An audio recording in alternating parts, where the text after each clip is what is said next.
So dudes, I'm going to explain the methodology behind a whole bunch of Jager ADS setups, one for each ranked map. I'm not going to go over every single site, but I will go over really key positions that will help you kind of leverage your map control so that you're not trying to fight the clock as much on defense. So this is useful in a lot of cases either for you or for an anchor that's going to play off of the ADSs. So we got to remember that ADSs are grenade catch. Duh, that's what the gadget does. But at the end of the day, what we're looking at is we're trying to mitigate defender utility. Frag grenades and stuns are going to be the one way that you can get people off of power positions without taking a direct heads-up gunfight. When an attacker is trying to push this position, 9 times out of 10, they're going to be sponsored by Raid Shadow Legend. This video was sponsored by Raid Shadow Legend. Did you know that there's more computing power in one of these things than we used to put people into space? AAA gaming is in your pocket, and you can get that experience with Raid Shadow Legend. One of my favorite aspects about the game consists of the character designs. This fella, Calvalax, aside from having a cool character design, he was actually created with a community collab. His abilities are all poison related. With each poison effect applied, he heals himself a little bit and can also deal additional damage. Paired up with other champions that detonate poison debuffs, Calvalax can sustain himself and deal tons of damage to multiple targets. Then there's this little fella who's strapped at all times. He's a dwarf by the name of Herndig. He's got a big cannon. It's his third skill and the most important part of his kit, allowing him to nuke a single opponent. It also has a turn debuff ability that's useful against bosses. He's also got a useful attack aura for arena battle. This is a big month for Raid as they just brought out a really big content update adding the Sylvan Watchers, adding all sorts of woodsy elves, druids, and Ents and the like. Raid's got a full timeline of events ready to go and a new season of the Forge Pass where you can unlock some really powerful gear. Also, it's worth mentioning that if you have Amazon Prime, you can get some exclusive content as well. Guys, use my link in the description or use the QR code on your screen right now. You'll get a free starter pack worth almost $30, this free champion Vergis, and some in-game loot. You'll get these rewards in your inbox for the next 30 days only, so check your mail. You can also add me in-game and for a limited time join my clan. Once again, use the QR code on your screen or click the link in the description. And thanks again to Raid Shadow Legends for sponsoring this video. The Defender has the advantage, right? Because they can play off of the sound cue, they can play off of a camera, they can play off of intuition, and they can go for the swing and get the kill. So frag grenades are really important to get people off a hard cover like this, and this is why Jager is still pretty much one of the most useful defenders in the game pretty much since year one. First off, bank basement. Server, this is a really important room because as soon as the attackers get server control, this is where they're going to start leveraging and they're going to start opening stuff up. They're going to try to get this wall open. And then, over time, eventually, if we manage to get all of the hatches open, right, in a perfect world, we're generally not going to get all the hatches open, right? But in a perfect world, we will. Generally speaking, though, we're going to get this hatch open, and we're eventually going to get this hatch open. Maybe if we're doing it really quickly and we're making really good time, about the 2-minute, 1:30-minute mark. But generally speaking, around 1 minute is when you can expect these to definitely be open. So, all this being said, right, this is pretty much the default take. We're going to allot a couple of guys to this particular server room, like the main hard breach, like a Thermite or an Ace, and then Habana and then somebody else are going to be up top. They're going to try to contest people fighting here in red. Red is the main defense point for the A-bomb. And so usually you're going to have a mirror here. This is a pretty common setup you've seen probably in ranked a couple of times. With this wall reinforced on this side because this hatch, you're going to get shot. As you can see here, if I reinforce this and I try to play it on the other side, the angle is really screwy, right? Because there's a lip there that's going to make it easy for you to get shot if I'm standing right here. So Mira's going to be standing here and then contesting the gunfight like this. So Mira is going to get naded a lot. So obviously you want to put an ADS here, and you can double up depending on what you want. There's nothing particularly wrong with just leaving one. And then if you want to play more aggressive roam, because remember we want to keep server control, we can put 2 behind the server stack here, or whatever this thing is. Take gunfights. Boom, boom. When it gets too hot, when these get burnt off, run away. Hold sight. Additionally, and this is something that I've done a couple of times with a pretty decent amount of success, I like to do it with a deployable shield if somebody can lend me that. Usually that's going to be kind of a cheese strat, people are going to put the deployable shield probably a little bit closer to sight, but sometimes I like doing it in ranked just to mess with people. But I'm definitely going to have at least some barbed wire down here, and then I'm going to have Jager ADSs like this. And if you can get a smoke with the deployable shield up here, this is obviously really good. But at the end of the day, I can also play this with a shotgun once I get droned out, usually because this is a hard angle, right? This is pretty much a death trap for anybody trying to peek, because shotguns, they have that one-shot kill advantage, right? At this kind of angle. So people are going to try to push you off of this when they drone you out with flashbangs and grenades, frag grenades. So yeah, pretty decent kind of a pivot hold here if it's used to hold down the blue stairs, because this, as we've mentioned earlier, is another way to get into server, which is a pivot point to try and leverage a default A take. We didn't really talk about the B take that much. Sometimes you might want to leverage a little bit over here, depending on what's going on. Let's say we have a Mira and a Maestro Cam allocated to this end. Obviously, Jager ADS is going to come in handy. But for the most part, the default take that most people are going to acclimate themselves towards is a really basic server push with hatch control, pushing the red guy off, and anybody trying to rotate away from gold. All right, border. This one's going to be a pretty simple one, too. You guys are probably familiar with this really basic sort of B-bomb border hold. People are generally going to try to open this wall and then go for a plant either here or a little bit further up, right? Because it's the most direct kind of plant position that we have, pretty much adjacent to the exterior of the building. So, generally speaking, again, pretend there's a shield here. I can't be multiple operators in the same game, so here we are. Anyway, 2 ADSs, probably going to have a smoke. Play behind a shield, push back a little bit here. He's going to try to contest the wall open. Make sure that you have people allotted a little bit towards A. And, of course, if they do decide to pivot completely to an A take, then obviously move your stuff over. Right? You can pick up the shield and then move it over. That's not out of the question. The ADS is a little bit more difficult to justify because Jaeger's probably going to be off on a roam. But you can also put an ADS here for the half-wall position, so it's generally going to be a 2-tandem thing. Because if you only have one guy, right? Let's open up this entire wall just to give you an idea of what they're going to be fighting. And that's probably coming out of the security deposit. So, basically, when I'm fighting from this position, I have to take into consideration a lot of different angles. Somebody can peek me from this door frame here. Somebody can peek me from this this blue kind of corner, repelled up here, right on the right side of this particular piece of cover here, adjacent to the wall. So one person basically trying to hold like a 1v3, even with ADSs, even with the shield, is going to be really tough. That's why you're generally going to have somebody probably with a 1.5 scope like a Rook, basically just kind of posted up here and just helping the shield player here. Obviously, once the ADSs get burnt, once the shield gets burnt, then this player is going to have to play a little bit more safely. But at this point, hopefully, your team has rotated over to help with the main, the Armory wall breach.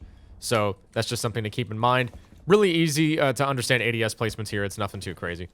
All right, Chalet. So when I have the opportunity with a shotgun, I'm going to show what the rotate looks like. 1, 2, 3, 4. There you go. Okay, so obviously the main garage wall here.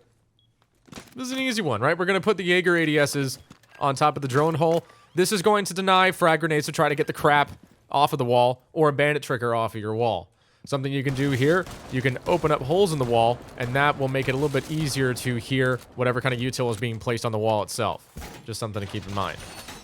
And then, again, let's just, pretend that we have a mirror setup that's not put on the wrong hole. I think I put the hole on the wrong side for a mirror setup. Whatever.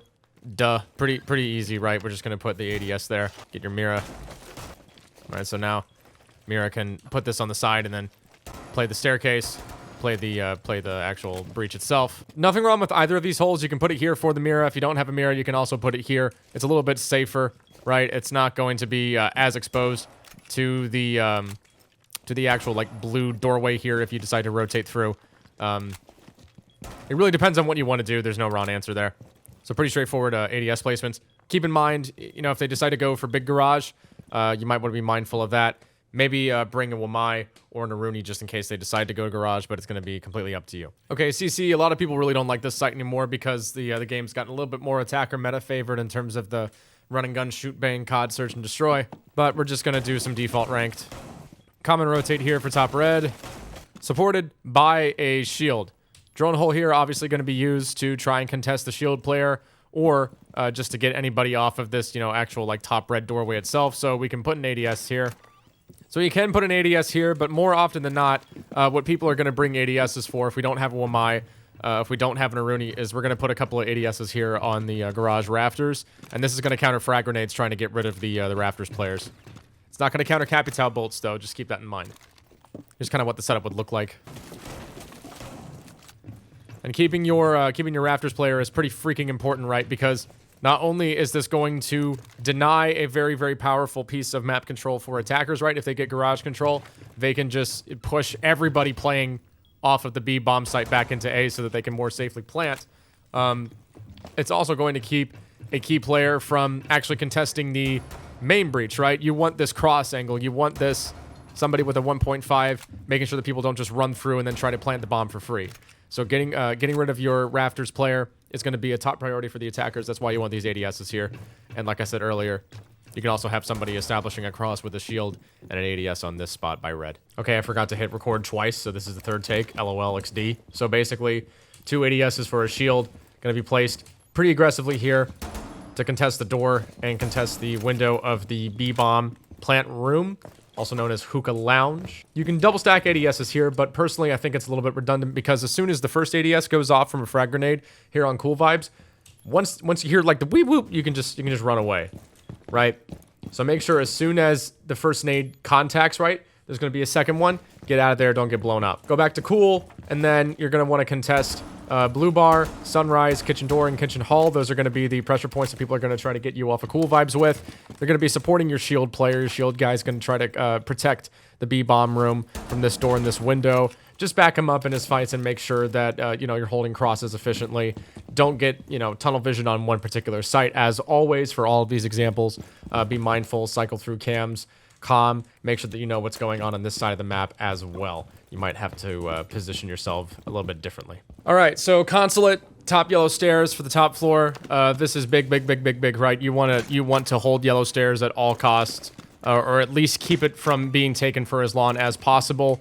You're going to put 2 ADSs here, and then this is going to allow a top yellow stairs player to just fight, right? To just fight. Get picks from the skylight. Anybody trying to contest this, anybody trying to come up the hallway, right? This is going to be the most efficient way to get rid of somebody on an elevated piece of high ground like this. They're just going to spam the crap out of whoever is standing here, right? So tons of flashbangs, tons of frag grenades. You want ADSs. You also might want to have a smoke player over here. This is pretty common to contest the actual windows. Sometimes, you know, maybe this is going to be some kind of anchor that's not a smoke, maybe a rook, maybe an Aruni. But what they're going to do is they're going to try to get you off of this position as well. So ADS here for any kind of nades that might come from the windows.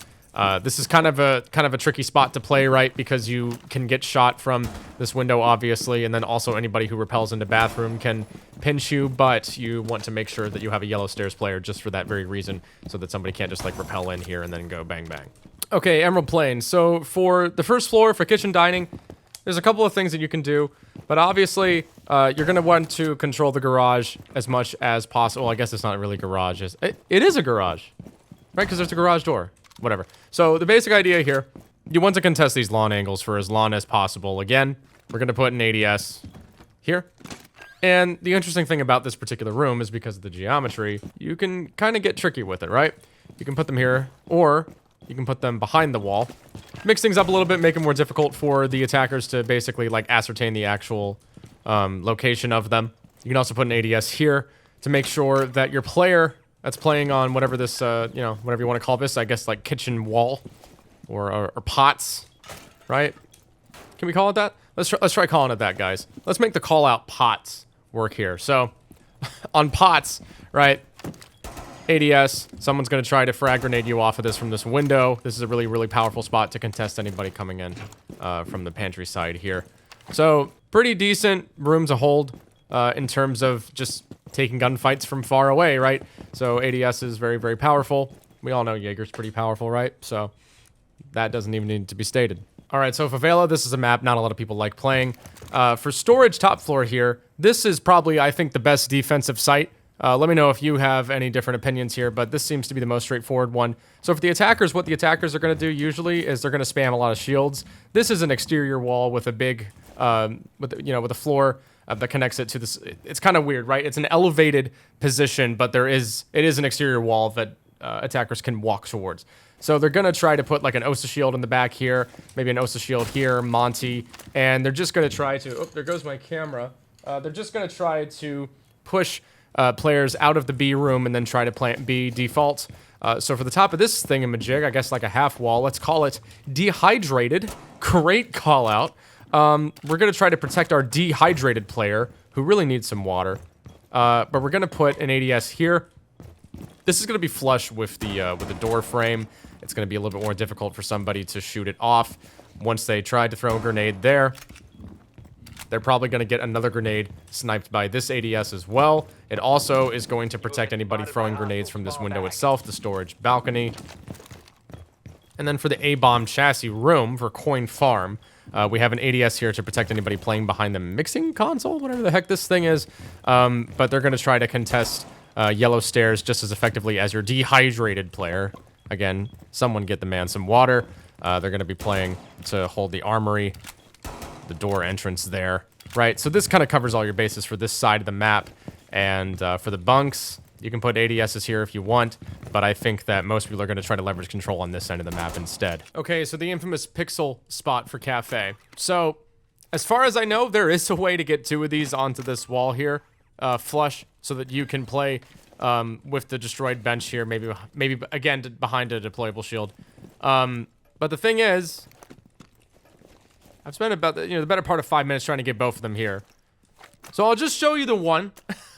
I'll show you how to get one of them, and then at the elo that we're playing at, okay, we're not champion level, or at least I'm assuming we're not, most of you, because you wouldn't be watching these videos if you were. We can just put one behind the couch and call it a day. Let's just hope that nobody sprays it, okay? We'll call that our little secret. So, basically, we got this wall here. You want to kind of like crouch into it, hold down the left click on your mouse, and then eventually you'll get a prompt. The ADS will go directly on this pillar here, and then anybody trying to throw a grenade at your shield here is gonna have a hard time. So you put the shield right about here, say, right? And then you are big chillin'. You can protect the piano room from this position and then double back. And then finally, for your last ADS placement, you can honestly just put this in the freezer. And this will keep anybody from getting naded by the skylight. Lastly, we got a bulletproof camera. I thought that you put it here to like keep it getting shot in the side. But the idea here actually, there's like this indent here with the AC unit. You can place the camera inside this little indentation here. And what that's going to do, I'm going to try to get it flush with the indent as much as I can. There we go, that's good enough. But the basic idea behind this, right, you have this lip that's going to keep the side of it from getting shot. And then this camera is really, really useful because it holds a significant degree of piano and also gives you intel for anybody trying to push through this doorway. So that way your freezer player has a heads up on anybody trying to pick him off, pushing through here to Whitehall. Kanal, top floor. Again, we have a shield. Starting to notice a pattern there, right? So, got a couple of ADSs here. We can honestly, we can probably get away with the triple stack here. We can probably get away with the triple stack. That's a bit of a cheese strategy, though. One of those, like, it's so stupid, but it works kind of deals. I'm going to try to put these flush, so that way they can't get shot down the, what's the call? Printer room. It's been a while. So you're going to have somebody playing behind, whatever, just crates and stuff, right? Going to try to fight this guy, that guy, anybody trying to hold from the bottom of blue stairs. This bot's not going to last forever, though. Eventually, they'll probably take control of Sky Bridge, but this is going to give you much needed time to hold for a little while. Might be able to win out the round with that. And then another ADS, whenever they do decide to get the wall eventually open, this is going to keep people from nading off anybody on the A-bomb chassis, back here by the control room, stuff like that. So again, it's a very linear map, so the ADS placements are pretty straightforward. I think Jaeger's almost mandatory on Oregon for laundry supply. 10 seconds remaining. This is a pretty standard default hold. Everyone's been doing this one for a while. An extended hold, we're gonna put a hole into this wall here, put a reinforcement here. ADSs either at this wall or this end here, right? Like so. Shield goes down here, usually played by a smoke. You're gonna have somebody on Shiko. The reason this is called Shiko is because there's a pro player that's very famous for playing off of this position named Shiko, a guy who plays for BDS. You can put an ADS here, and you won't get naded off of Shiko. Additionally, you can try putting one maybe a little bit further here towards pillar, give you a decent amount of coverage there. But, you know, default Oregon hold. Everything is pretty much centered around holding down blue bunker. You want to keep this, you want to keep control for this as long as you can. You want to do so by opening up some holes, head level holes to contest the push itself. Maybe even some foot level holes. Really depends on what you want to do, because if you open foot level holes here, right, and then the hatch gets open, then they're going to shoot you from here. So, you know, it's very, very dependent on what kind of positioning you want. Outback. Does anybody even... this map. I personally am not a huge fan, but I do bring Jager pretty much 100% of the time for a garage hold. Here's how I do it. Very common for people to chuck grenades at this particular spot here. You're usually going to have a rotate of some kind, like this. If you put the ADS here, it's just going to get shot from the window. And then for the actual room itself, people are going to fling, you know, spam nades through to get people on the B-bomb chassis. So I like to put a couple on the door frame. I kind of like Wamai just a tiny bit more, just because, you know, you get a little bit more flexibility. Like, they're smaller and a little bit more difficult for the enemy to see. But you can probably put a Wamai disc like on the ground here, and then it'll catch any grenades getting thrown over the window. Just something to keep in mind. Okay, exhibition office. So this window is big. I call it samurai window. That's probably not the correct call out. The thing is, for some reason, I don't know. Maybe this call out of mine, because I've been using it during stream and in one of my Faceit servers that I do 10 mans with. A lot of people in the server there have started calling this samurai because of all the samurai stuff, right? You got like the samurai armor. Sorry about that, bud. You got the you know, the sword, bow and arrow, crossbow, and this is all stuff that samurai use. So I just kind of started calling it samurai, but that's a lot of syllables. You might just want to call this display. I guess samurai could refer to the entirety of the room plus the hallway. The point being, this window is big, right? This is Nade City. People are going to spam nades at anybody playing behind the desk. They're going to spam nades at anybody playing by the bar stools over there. So you want to double up here. Depending on the power position that you want to play, you're going to be, obviously, you're trying to contest the main breach. So you can put an ADS on the office, or you can put an ADS by these bar stools here. But the basic idea, you're going to be anchoring really, really heavily. And then the roamers are going to try to contest the west side of the map, make sure that the push over here doesn't get too hot for players on this end here, so that way they don't get pinched. That's pretty much it. Kitchen surface for stadium. We can just think of this like an extension of the coastline section. Usually going to have a shield here by the bomb chassis. Bada bing. Perfect, perfect. Nice, flush piece of cover. Sharp angle, not going to get spotted. Bada bing, bada boom. Another ADS on the window. This is honestly the most straightforward one. It's basically just two big squares, right? Big-ass rectangle with another rectangle. So yeah, the geometry is perfect here for Jager. Definitely bring him on this site. So for theme park initiation, we're going to do something like an extended roam. And we're going to try to hold cafe. You can play behind this box here. Anybody tries to flash or nade you off of this, it's not going to happen now. You can play pretty further back. Whenever people push up yellow stairs, you can play behind this. Take fights like that. Maybe don't allocate 2 ADSs to this, because it is a little bit selfish, but, you know, if it turns out that they're just focusing all their attention on the west side of the map, it's probably not going to be that bad for you. Good places for ADSs in the bomb room itself, for B-bomb. You can put them outside here by control, I think. Yeah, again, been a while, just like that. People are going to try to chuck nades into the room. You can also put another one here by the bathroom door, like so. Last but certainly not least, Villa. Very standard hold here. Extended hold, a lot like the Oregon thing we saw earlier. We're going to put a deployable shield here. ADS is like so. Bing bong. Fight to keep study control. This is where the main anchors are going to be, like just outside the A-bomb room. Cool little trick here. You can blow off this lattice, right? Makes it easier for you to maneuver around like so. You can play like in the little corner here. Got a little bit more flexibility in terms of your positioning. And then you want to put an ADS here for your vault player, because they're going to get naded like crazy. And there you go. Now your vault player can more effectively hold the both of these bomb sites. If this video raised your siege IQ, be sure to subscribe for more videos like this. And thanks so much for watching. Deuces.